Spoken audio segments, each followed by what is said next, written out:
పాపము గురించి మా పెద్దనాన్నగారు చక్కని పాట రాసేవారు అన్నమాట. ఆ పాట చాలా ఫేమస్ గా పాడేవారు. ఆయన పేరు అయితే మనం ఈరోజు పాపము గురించి మనకి దేవుని మాటలు ధ్యానం చేద్దాం. నాకు తెలుసున్నటువంటి ఒక 40 మాటలు మీకు నేను చెప్పే ప్రయత్నం చేస్తాను. పాపము అంటే ఏంటి? హల్లెలూయా చెప్పండి. పాపం అంటే ఏంటి?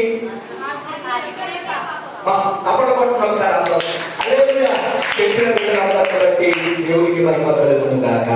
ఆజ్ఞాతిక్రమమే పాపము. కాబట్టి ఆజ్ఞను అతిక్రమించడమే పాపం. యేసు ప్రభు మనకి బైబిల్ గ్రంథంలో మనకు కొన్ని ఆజ్ఞలు ఇచ్చారు. వాటన్నిటికీ మనము తప్పడమే పాపం. తర్వాత ఇంకా పాపం అంటే ఒకటి చెప్పాలి, ఇంకా చాలా ఉన్నాయి, కూడా మనం ధ్యానం చేద్దాం. తర్వాత విగ్రహారాధన పాపం. తర్వాత పొరుగు వారిని తిరస్కరించుట పాపం. ఇంకో విషయం తెలుసా మీకు? అదే పాపం. ఇంకొకటి కూడా పాపం ఉంది. 1వ సమూయేలు 12వ అధ్యాయం. 1వ సమూయేలు 12వ అధ్యాయము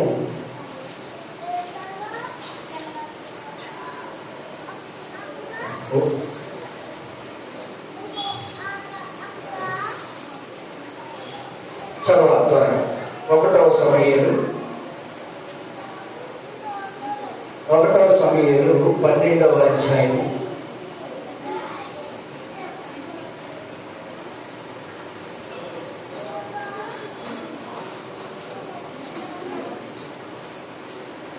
మీ దగ్గర బైబిల్ ఉన్నాయా? లేవు?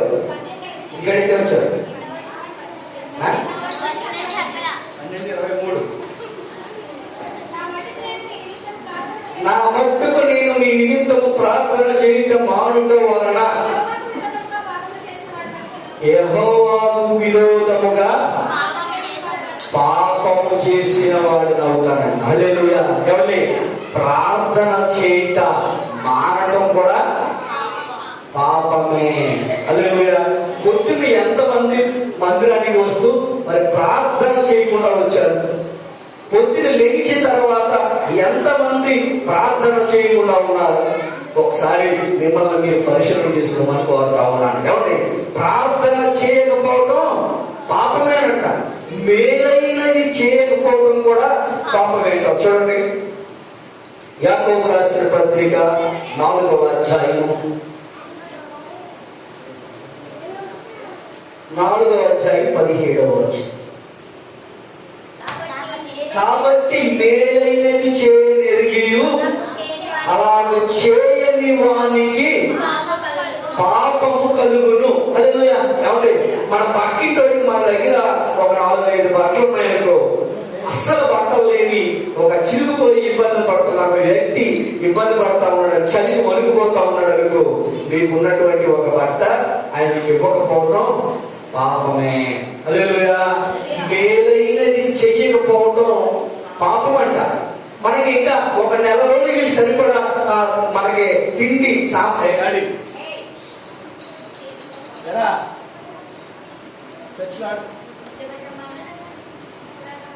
బాల్ తీసుకోమా, అందరి కాన్సన్ట్రేషన్ ఆడి మీదకి వెళ్తారు. మేలైనది చెయ్యకపోవడమే పాపం. ఏమండి, మనం ఒక నెల రోజులు ఇంట్లో సరుకులు నిలబెట్టేసి మన ఇంటి దగ్గరికి ఎవరైనా వచ్చి అడుక్కుంటానికి వస్తే ఏం చెప్తాం? చెయ్యాలి లేదు, అవతలకి వెళ్ళాను అంటామా? అది పాపము అని చెప్తాము. అయితే మనకి నెల రోజులు సరిపడా ఉన్నాయి కదా, అందులో కొన్ని బియ్యం గింజలు తీసి ఆయనకి ఇవ్వాలి. ఈ మధ్య ఇంకొకటి వచ్చింది, డబ్బులు ఇవ్వద్దు అడుక్కోలేవాడికి. ఈ మాట కూడా నేను చెప్పాలి. డబ్బులు ఇవ్వకాయ, డబ్బులు ఇస్తే డబ్బులు దాచుకుని ఆ రూపాయి దాచుకుని ఒక క్వార్టర్ తీసుకుని తాగేస్తున్నాను. అదే క్వార్టర్ సగం కూడా తీసుకుని తాగేస్తున్నాను. ఎక్కువ మంది అలాగే ఉన్నారు. కాబట్టి ఏం చేయాలంటే వస్తువు పెట్టండి, తినేది వస్తువు పెట్టండి, లేకపోతే బియ్యం వేయండి, లేకపోతే మీరు వండుకున్నది ఏదైనా ఉంటే వాళ్ళని పిలిచిపెట్టండి. కొన్ని మీరు మరి వాళ్ళు వండుకున్నది మేమేం తింటామండి, మేము వండుకున్నది వాళ్ళకి ఏమి ఇస్తామండి అని అనుకోకుండా ఒక డిస్పాజిబుల్ ప్లేట్ లాంటిది తీసుకొని అందులో అయినా పెట్టండి. మీరు వండుకున్న అన్నాన్ని కొంచెం అన్నం కూర వేసి ఆయనకి ఇచ్చి తినమనండి. తింటే అన్నం తిను, లేకపోతే డబ్బులు ఇవ్వదు. డబ్బులు ఇవ్వడం వల్ల వాడు పాపం చేయమని మనం కారణం అయిపోతా ఉన్నాం. ఇప్పుడు కొత్తగా రాబోతా ఉంది, డబ్బులు ఎవరికి ఇవ్వకూడదు. అన్ని డిజిటల్ విషయం, అన్ని కూడా డబ్బు, అన్ని మనీ ట్రాన్స్ఫర్స్ అన్ని ఫోన్లోనే. ఇంకా అదే మీద ఫోన్ పేలు, గూగుల్ పేలే ఇవన్నీ కూడా వచ్చేస్తా ఉన్నాయి. అందుకని అడుక్కునే వాళ్ళు కూడా ఫోన్ పే తీసుకున్నారు. ఒక అతన్ని చూశారు, అడుక్కోని అతను కాదు కానీ టీ అమ్మాయి అతను టీ ప్లాస్కో మీద ఈ యొక్క క్యూఆర్ కోడ్ తీసుకున్నాడు. టీఏసి అన్నాడు డబ్బులు అంటే నేను అన్నాను, అంటే నా దగ్గర ఫోన్ పే ఉందని అన్నాడు. ఏంటి ఫోన్ మీద అంటే అది టీ ప్లాస్కో చూపించాడు. అప్పుడు దాన్ని మన ఫోటో తీస్తే మన డబ్బులు దానికి వెళ్ళిపోయాయి. అదే రేపు అడుక్కునే వాళ్ళు కూడా వాళ్ళలో క్యూఆర్ కోడ్ వేసుకుని చెప్తారు అనమాట. చివరి లేదన్నా అనుకో ఏమన్నా ఫోన్ పే చేయలే అని అనమాట. అంటే ఎలాంటి రోజులు వచ్చేస్తా ఉన్నాయి. కాబట్టి మనం ఏం చేయాలి, ఆహారం పెట్టండి. లేకపోతే ఒక 5 రూపాయలు బిస్కెట్ ప్యాకెట్ కొని బిస్కెట్ ప్యాకెట్ ఇవ్వండి. లేకపోతే వీటిలో అట్టుబడి ఉంటే ఒక అట్టుబడి ఇవ్వండి. లేకపోతే ఇంకా ఉంటే ఒక పినపట్టేసి లేదా అన్నం పెట్టండి తప్ప వేరేది అట్టుకుంటున్నా. మేలైనది చేయగలిగి ఉండి చెయ్యకపోవడమే పాపము. ఏమంటే కాబట్టి ఇకపై ఇతరులు ఎవరైనా మన ఇంటికి వచ్చి యాచిస్తా ఉన్నప్పుడు డబ్బులు ఇవ్వకపోయినా తిండి పెట్టండి. హల్లెలూయా. ఇంకా సకల దుర్నీతులు పాపం అయిపోయింది, కొన్ని పాపాలు. తర్వాత నేను రాసుకున్న దాన్ని బట్టి ప్రార్థించట మారటమే పాపం. చదివేసారు మనము. తర్వాత చూడండి,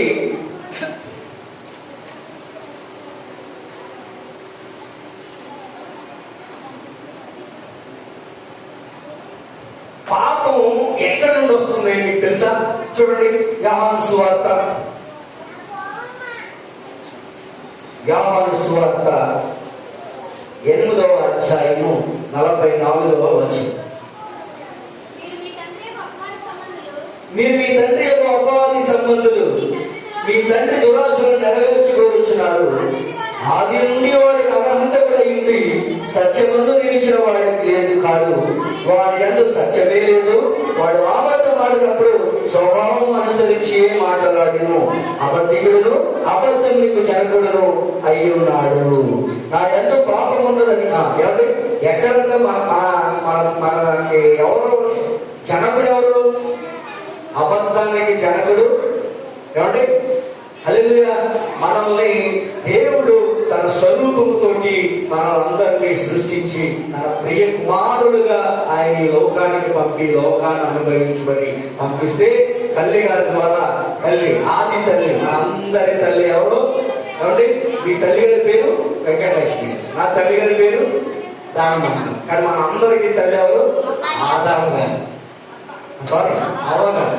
ఆదాము గారు అన్నా అవ్వగారు. ఆమె ఏం చేసిందంటే పాపాన్ని ఆహ్వానించి మనలందరినీ పాపానికి దాసులుగా చేసేసింది. యేసు ప్రభు వచ్చి ఏం చేశాడు? మరణపు ముళ్ళను విరిచి మనలందరినీ పవిత్రులుగా చేశాడు. మన అందరి పాపాల కోసం ఆయన మీద శిక్ష వేసుకొని ఆయన పవిత్రుడైంది. ఆయన పాపాలు ఆయన మీద వేసుకుని ఆయన మరణించి మనలందరినీ విమోచించాడు. కాబట్టి ఇకపై మనం ఎవరు కూడా ఏం చేయాలి? పాపము జోలికి వెళ్ళకుండా ఉండాలి. ఒక చక్కని వైట్ డ్రెస్ ఉండదు నీకు ఏమా? ఎలా వైట్ డ్రెస్ భగవద్ వేయడానికి ఇష్టపడతావా? ఇష్టపడవు కదా.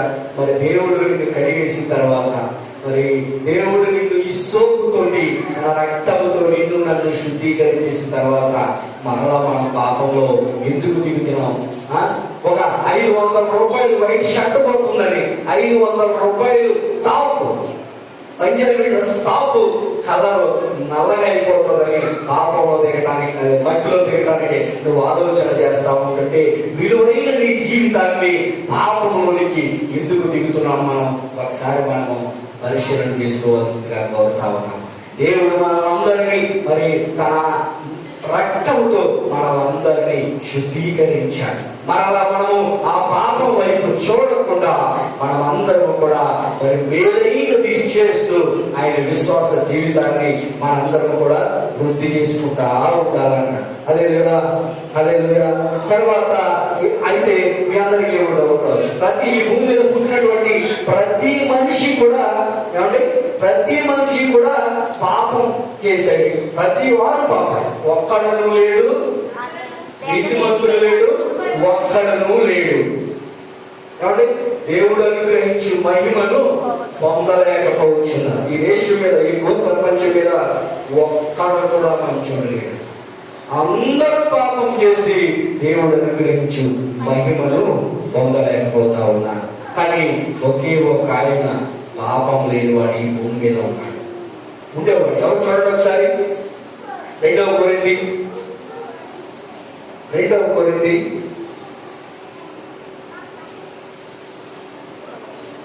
5వ అధ్యాయం 21వ వచనం. ఎందుకనగా మనం ఆయన యందు దేవుని నీతి అవ్వునట్లు పాపమెరుగని ఆయనను మన కోసము పాపముగా చేసినట్ట. ఏ పాపమెరుగని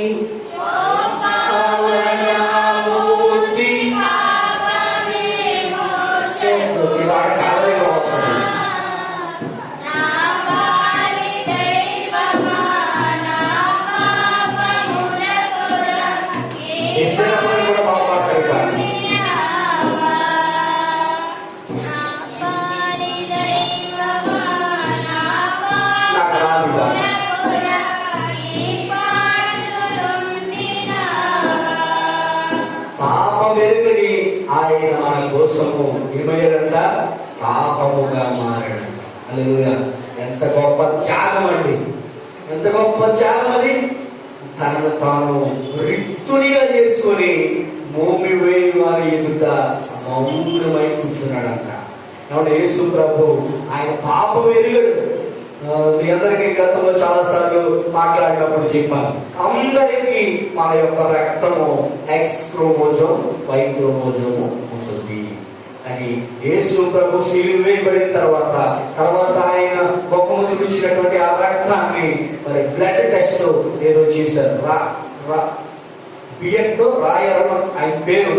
శాస్త్రవేత్త తవ్వకాలు జరిగినప్పుడు యేసు ప్రభు రక్తాన్ని నమూనాన్ని రక్త పరీక్ష చేస్తే ఆయన రక్తంలో 1 క్రోమోజోమ్ మాత్రమే ఉంది. అంటే కేవలము మరియ గారి క్రోమోజోమ్ మాత్రమే ఆమెలో ఉందన్నమాట.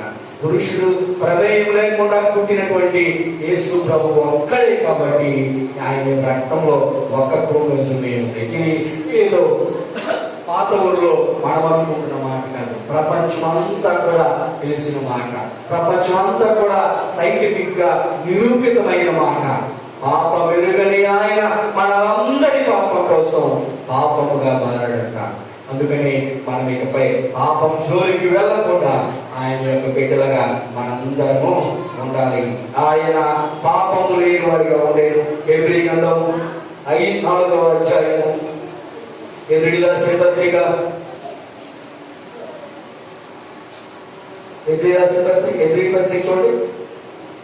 4వ అధ్యాయము 15వ వచనం. మన ప్రధాన యాజకుడు మన బలహీనతల యందు మనతో మహా సహానుభావము లేనివాడు కానీ సమస్త విషయములను మన వలన శోధింపబడినను ఆయన పాపం లేనివాడిగా ఉన్నాడు. హల్లెలూయా. ఆయన 33.5 సంవత్సరాలు ఈ లోకం మీద ఆయన జీవితాన్ని జరిగించిన పాపము లేనివాడు కానీ బ్రతికి ఆయన శిలువ మీద మరణించాడు. హల్లెలూయా. కాబట్టి మన ఎవరము కూడా పాపము జోలికి వెళ్ళకుండా, పాపము తలంపులు లేకుండా, పాపపు ఊహలు లేకుండా మనమందరము కూడా ఆయన బిడ్డలుగా ఉండడానికి మనందరము కూడా ప్రయత్నం చేయాలి. తర్వాత పాప క్షమాపణకే మార్గం ఉంది. ఒకసారి మనం ఏదైనా పాపం చేస్తే దాని దేవుడి దగ్గర క్షమాపణ అడిగి దేవుడు క్షమాపణ దయచేస్తాడు. తర్వాత మరలా ఇంకెప్పుడు ఆ పాపం జోలికి వెళ్ళకూడదు. ఈ సందర్భంగా నాకు మాట వస్తూ ఉంది, మీకు ఏదైనా అరగనది తిన్నారనుకో, అది అరగలేదు అనుకో, వాంతింగ్ అయిపోయింది, దాన్ని చూస్తారా మీరు ఎటువైపు ఎప్పుడైనా?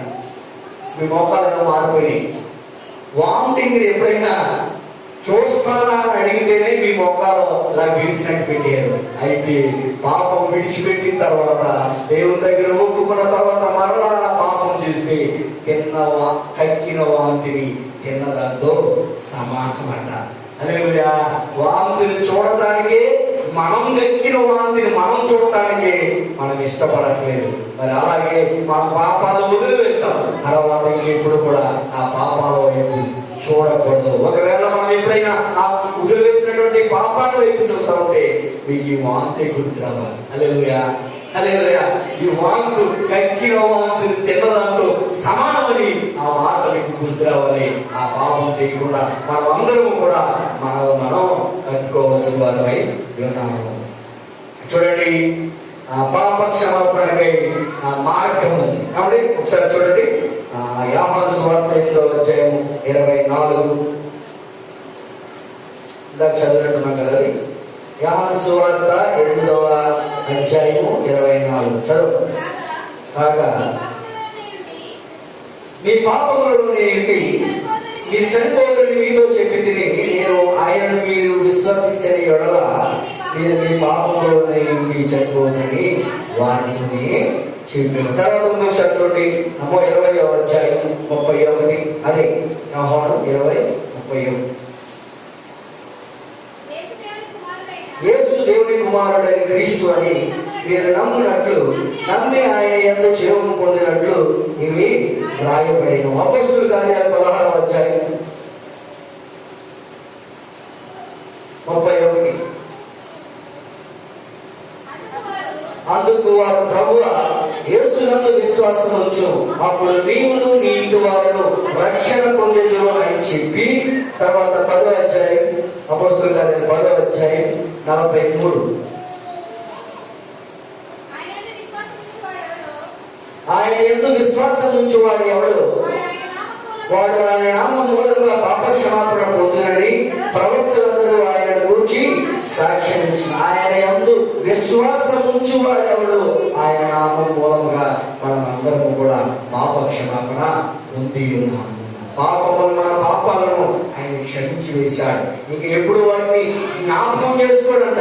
ఏమండి, యేసు ప్రభు మన పాపాలని క్షమించేసిన తర్వాత మరలా వాటిని ఎప్పుడు కూడా జ్ఞాపకం చేసుకోడంట.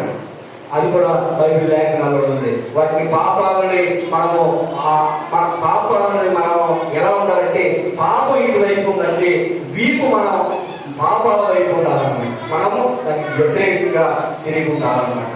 తర్వాత చూడండి, ఇంకా పాపము నాకు శిక్ష ఉంది. హల్లెలూయా. ఏమంటే పాపం చేస్తే శిక్ష ఉన్నట్టుగా లేఖనాలు చెప్తా ఉన్నాయి. పాపము బట్టి భూమి శపించబడ్డది. ఆదికాండం 3వ అధ్యాయము 17వ వచనం. ఆదికాండము 3వ అధ్యాయము 17వ వచనం. ఆయన ఆదాముతో నీవు నీ భార్య మాట విధిని నేను నీకు తినవద్దని ఆజ్ఞాపించిన వృక్ష ఫలములు తింటివి కనుక నీ జీవితం శపించబడి ఉన్నది, ప్రయాసముతోనే నీవు బ్రతుకుదువు, దినములన్నీ దాని పంట తిందువు. పాపం చేసిన తర్వాత దేవుడు శపించాడు, మనము కూడా శపిస్తాడు. అందుకని పాపానికి మనము దూరముగా ఉండాలి. పాపము మనం చూడండి, రోమిలకు రాసిన పత్రిక 5వ అధ్యాయము 12వ వచనం. పాపము ద్వారా మరణంలోనికి ప్రవేశించిందంట. 1వ కొరింథీ 15వ అధ్యాయము 56వ వచనం.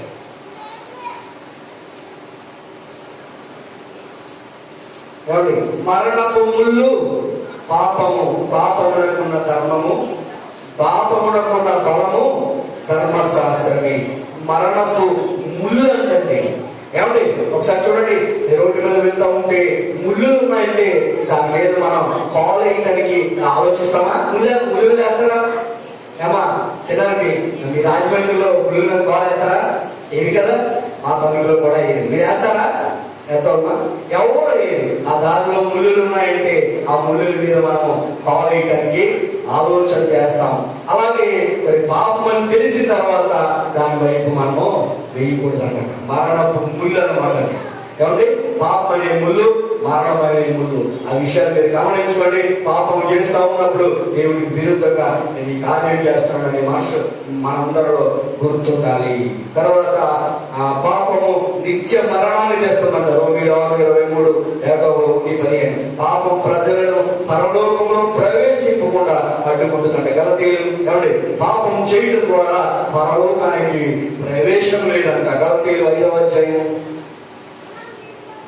గలతీయులు రాసిన పత్రిక 5వ అధ్యాయం 19వ వచనం 21 వరకు. శరీర కార్యములు స్పష్టమై ఉన్నాయి. ఆ విధంగా జాగ్రత్త, అపవిత్రత, కామికత్వము, విగ్రహారాధన, వ్యభిచారము, ద్వేషములు, కలహములు, మత్సరము, క్రోధములు, కక్షలు, వేదనలు, విమతములు, అసూయలు, మద్దతులు, అదనంతో కూడిన ఆటపాటలు మొదలైన వీటిని కూర్చి నేను మునుపు చెప్పిన ప్రకారము ఇంటి వాటిని చేయవారు దేవుని రాజ్యంలో స్వతంత్రించుకోవాలని మీతో స్పష్టంగా చెప్పుచున్నాను. ఏమండి, శరీర కార్యాలు ఇలాంటివి మీకు అర్థమవుతాయి.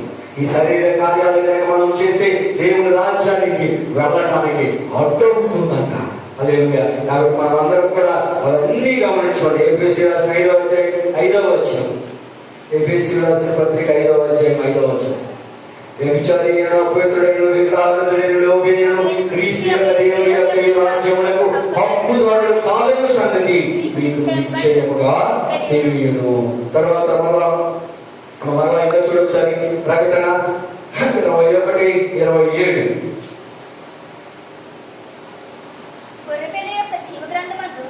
గొర్రెపిల్ల యొక్క జీవ గ్రంథమందు రాయబడిన వారి దానిలో ప్రవేశించురు. కానీ నిషిద్ధమైన దేవునియు, అసహ్యమైన దేవునియు, అబద్ధమైన దానికి ఇచ్చేవాడైన దానిలోనికి ప్రవేశింపడు. హల్లెలూయా. కాబట్టి అబద్ధం వాడినా కానీ దేవుని రాజ్యంలోనికి ప్రవేశించడం చెప్తాం. ఎంతమంది అబద్ధం ఆడకుండా ఉండడానికి ప్రయత్నం చేస్తా ఉన్నారు. ఒకసారి మాక్సిమం ట్రై చేయండి. అబద్ధం ఆడకుండా ఉండటానికి ప్రయత్నాలు చేయకూడదు. సెల్ ఫోన్ వచ్చిన తర్వాత మరి అయిపోయింది అబద్ధం కదా. ఎక్కడున్నా ఇక్కడే, ఎక్కడున్నా ఇక్కడే. అది ఎక్కడ ఉన్నా అడిగితే ఇక్కడే ఉండండి. ఇక్కడంటే అర్థం అర్థం. మా అర్జున్ దృష్టిలో ఎక్కడంటే ఎక్కడ తెలుసా? ధవళేశ్వరం. లేదా ఇదివరకు మీకు చెప్పాను, సెల్ ఫోన్ వచ్చిన తర్వాత ఏమైంది? అబద్ధాలు బాగా పెరిగిపోయింది. కాబట్టి మనం అందరం కూడా సత్యాన్ని అనుసరించాలి. సత్యానికి సమాధానకర్త మన దేవుడు సత్యవంతుడు. కాబట్టి సత్యమునే పలకవలెను. ఈ లోకంలో ఒక మాట చెప్పారు గాంధీ గారు. ఏమాట అది? ప్రతి పోలీస్ స్టేషన్ లో ఉంటారు. ఏమాట చెప్పండి, ఎవరు చెప్పిన వాళ్ళందరూ తాకూడ కొట్టండి. సత్యమేవ జయతి. సత్యం పలకాలన్నమాట. సత్యమేవ జయతి. సత్యాన్ని పలకాలి. అబద్ధం ఆడేవాడు పరలోక రాజ్యానికి వారసుడు కాదని లేఖనాలు చెప్తుంది. చివరిగా ఒక మాట చెప్పేసి నేను ముగించేస్తాను. రోమిలకు రాసిన 6వ అధ్యాయం 23వ వచనం.